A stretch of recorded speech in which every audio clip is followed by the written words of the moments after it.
నమస్కారం ఘంటారావానికి స్వాగతం. ముందుగా ప్రధాన అంశాలు. అచ్యుతాపురం సెజ్లో పేలుడు, 7గురు దుర్మరణం, 50 మందికి పైగా గాయాలు.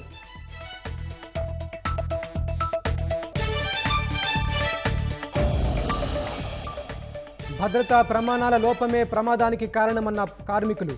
ప్రతిరోజు భయాందోళనతో విధులు నిర్వర్తిస్తున్నామని ఆవేదన.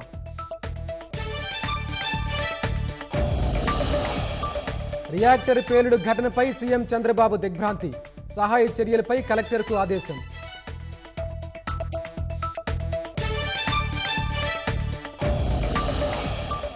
కడపలో విద్యుత్ తీగ తగిలి విద్యార్థి మృతి. మరో బాలుడికి గాయాలు. బడికెళ్తుండగా ప్రమాదం.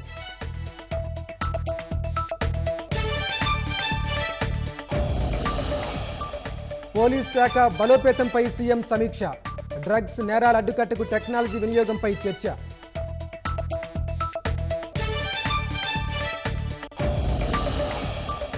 మంగళగిరి టీడీపీ ఆఫీసుపై దాడి కేసులో వైసీపీ నేతలకు నోటీసులు.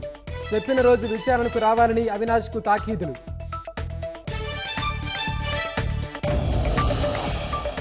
కోల్కతా హత్యాచార ఘటనపై సిబిఐ దర్యాప్తు.